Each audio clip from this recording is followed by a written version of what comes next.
চামড়া শিল্প নিয়ে বিস্তারিত আলোচনা করতে আমাদের সঙ্গে যুক্ত হয়েছেন লেদার ওয়ার্কিং গ্রুপের অডিটর আফজাল হোসেন। আফজাল হোসেন, আপনাকে স্বাগত জানাচ্ছি অর্থনীতি সারাদিনের শুরুতেই। আপনার কাছে জানতে চাইবো, আপনি আন্তর্জাতিকভাবে কাজ করছেন, আপনার দৃষ্টিতে আমাদের সাথে আন্তর্জাতিক মানদণ্ড চামড়া শিল্পে আমরা কতটা পিছিয়ে রয়েছি বলে আপনার দৃষ্টিতে মনে হয়? বান্ডেল থাকলে প্রতি সেনমানিতে টাকা বাঁচবে। বিকাশ সেনমানি বান্ডেল কিনে জিতুন প্রতি লেনদেনে। ঈদের শুভেচ্ছা। আপনি যে প্রশ্নটা করেছেন এটা একেবারে সরাসরি আমরা চেষ্টা করছি, বিসিক চেষ্টা করছে, ট্যানারি মালিকটা চেষ্টা করছে। আমরা অনেক পিছিয়ে আছি এবং যেই গতিতে আমরা সামনের দিকে এগোচ্ছি এটা খুব স্লথ। তবে আমরা কি বলবো, আরো বেশি শক্ত পদক্ষেপ নেওয়া উচিত। যেটা নাকি বিসিক চেয়ারম্যান বললেন, মহোদয় বললেন যে ওখানে চিকিৎসার দায়িত্ব ওনাদের না, কিন্তু আমার শ্রমিককে কে বাঁচাবে? আসলে শ্রমিককে বাঁচানোর দায়িত্ব সরকারের। সরকারের দায়িত্বে আছেন বিসিক, সেটা তাদের দায়িত্ব। আর যারা ট্যানারি মালিকরা আছেন সেখানে যেটা স্পষ্ট করে বলতে চাই, আমার শ্রমিকরা আমার সন্তানের মতো হওয়া উচিত, সুতরাং তাদের দেখভাল করার দায়িত্ব ট্যানারি মালিকদের আছে। তো আমরা এরকম কি বলবো, দর কষাকষি না করে ওখানে স্পষ্ট করে একটা স্থাপনা আমরা করতেই পারি। অনেক স্থাপনা ওখানে ভ্যাকেন্ট আছে, বিসিক এর অফিস আছে।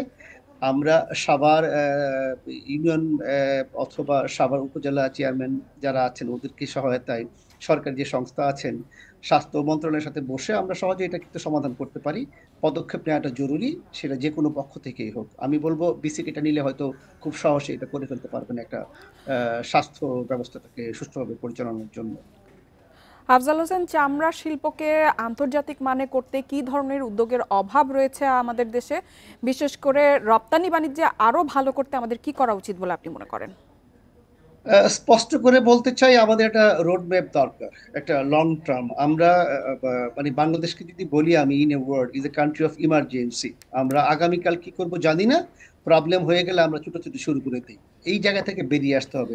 বিক্ষিপ্ত বিচ্ছিন্ন আলোচনা এবং সেটা টেকনিক্যাল কোনো বডিকে ইনক্লুড না করার ফলে আজকে আমাদের এই অধপতন চামড়া শিল্পে। আমি আবারও বলছি, বিক্ষিপ্ত বিচ্ছিন্ন আলোচনা এবং টেকনিক্যাল লোকদেরকে ইনভলভ না করার জন্য আজকে চামড়া শিল্পের এই অধপতন। সংশ্লিষ্ট যারা আছেন, ট্যানারি মালিক, সরকারি সংস্থা, সবাই চেষ্টা করছেন, কিন্তু এর মধ্যে সমন্বয়হীনতার একটা স্পষ্ট ছাপ আমরা এবারও লক্ষ্য করলাম। আমরা বিনামূল্যে লবণ দিয়েছি, কার্যকর হয়েছে কিনা আমি জানি না। এই প্রশ্নের উত্তর হয়তো আমরা পাবো আরো কয়েক মাস পরে। ওয়েট ব্লু এক্সপোর্ট করতে হবে, সেক্ষেত্রে দ্বিধাদ্বন্দ্বে ভুগছে ট্যানারি মালিক এবং সরকার পক্ষ। কিন্তু আমি যদি স্পষ্ট করে বলতে চাই, ওয়েট ব্লু তৈরি করেন ট্যানারির। সো দুটো অ্যাসোসিয়েশন আছে, তারা যদি ওয়েট ব্লু এক্সপোর্ট করতে না চান, ট্যানারির বাইরে তো কেউ আর ওয়েট ব্লু তৈরি করতে পারছিল না, এক্সপোর্ট করতে পারছিল না, সুতরাং সেটা ট্যানারি মালিকদের নিয়ন্ত্রণেই আছেন। সো আমরা অনেকগুলো পদক্ষেপ নেওয়া দরকার এবং সেটা স্পষ্ট করে সবাইকে নিয়ে বসে, আমার মনে হয় আর সময় ক্ষেপণ না করে আগামীকাল থেকে বসা উচিত।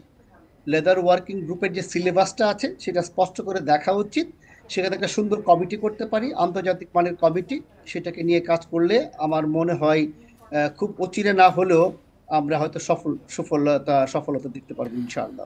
আফজাল হোসেন, সিইটিপি নিয়ে আমরা দীর্ঘ সময়ের ধরে আমরা সংকটে রয়েছে, বিশেষ করে সিইটিপির জন্য, এবং আমাদের যে এলডব্লিউডিজি যে সনদ আছে সেই সনদও কিন্তু আমরা পাচ্ছি না, মূলত সিইটিপির জন্য। এক্ষেত্রে আপনার কি মনে হয় যে সিইটিপি পরিচালনার জন্য দক্ষ জনবলের আমাদের সংকট রয়েছে কিনা, আর এই সিইটিপিকে কার্যকর করতে আসলে কেন এত দীর্ঘ সময় লাগছে? এক্ষেত্রে আসলে কাদেরকে আমরা দোষারোপ করতে পারি বলে আপনি মনে করেন? দোষারোপ করতে হবে এদেশের জনগণকে। এদেশের জনগণের ভাগ্য খুব খারাপ, তারা কখনোই স্পষ্ট সুফল ভোগ করতে পারছে না। সিটিপিটা আসলে অসম্পূর্ণ একটা সিটিপি, কয়েকটা স্ট্রাকচার মিলে একটা সিটিপি হয়ে যায় না। আমার সৌভাগ্য হয়েছে পৃথিবীতে অনেকগুলো দেশে মহাদেশে সিটিপি দেখার। এই সিটিপির ক্যাপাসিটি, টেকনোলজি সবকিছু অসম্পূর্ণ। তো সেখানে আমরা কিছু কাজ করছি, কিন্তু এই ধরনের কাজ না করে আমাদের এখনই স্পষ্ট বলা উচিত যে এই সিটিপিটা কর্মক্ষম নয় এবং সেখানে একটা বাজেটারি ব্যাপার কাজ করছে এবং আগামীকাল থেকে এটার পিছনে লাগা উচিত, কি করা উচিত কি করা উচিত। কিন্তু সেখানে আমরা 2017 থেকে আজকে পর্যন্ত একই আলোচনা করছি। সেটা কোরবানির পরে ঈদের উৎসবের মতো আমরা কয়েকদিন আলোচনা করি, তারপর ভুলে যাই। তো সরকারকে স্পষ্ট পদক্ষেপ নিতে হবে, ট্যানারি মালিকদেরকে নিয়ে, টেকনিক্যাল বডি নিয়ে এই সিটিপিকে সফলভাবে আফজাল হোসেন, LWG আপনার কি মনে হয় সার্টিফিকেশনের চামড়া শিল্পের যে এই যে সার্বিক যে সমস্যা, এই সমস্যার পেছনে কি কোনো সিন্ডিকেট দায়ী, অথবা সিন্ডিকেটের মাধ্যমে কি এই কাজ হচ্ছে বলে আপনি মনে করেন? সিন্ডিকেট শব্দের বাংলা আমি জানি না, সো আমরা যখনই কোনো কিছু উপায় খুঁজে না পাই আমরা তখন সিন্ডিকেটকে দোষ দিয়ে দিই। সিন্ডিকেট থাকবেই, কেউ একজন অ্যাডভান্টেজ দেওয়ার চেষ্টা করবে, সেটা তো তার অন্যায় না। আমি ব্যবসা করতে গেলে আমি আমার পলিসি অনুযায়ী ব্যবসা করব, সেটাকে যদি আপনারা সিন্ডিকেট বলেন, I don't agree with you. সিন্ডিকেটকে ভাঙ্গাই তো সরকারের কাজ, যদি থেকে থাকে সেটা সরকার কেন ভাঙতে পারছেন না? তাহলে সিন্ডিকেট বলতে আর পৃথিবীতে কোথাও কিছু নেই, আবার সিন্ডিকেট ছাড়াও কোথাও কিছু নেই। বাংলাদেশে সয়াবিন তেল কয়জন ইম্পোর্ট করছেন, তাদেরকে কি আমি সিন্ডিকেট বলতে পারছি? সো আমার ট্যানারি মালিকরা আছেন যারা, তাদেরকে প্রথমে ধন্যবাদ দেয় যে ওরা পচা কাঁচা জিনিসটাকে বৈদেশিক মুদ্রা হিসেবে নিয়ে আসছেন। আমরা সিন্ডিকেট বলে তাদেরকে দূরে ঠেলে দিচ্ছি কেন? প্রবলেমগুলো নিয়ে বসতে হবে। ট্যানারি মালিক তো আমার দেশেরই না, সরকার এবং ট্যানারি মালিকরা পাশাপাশি বসে সমস্যার সমাধান করলে এটাকে তো একটা কি বলবো উজ্জ্বল ভবিষ্যৎ নিয়ে আসতে পারি আমরা। দুর্ভাগ্যজনক, আমাদের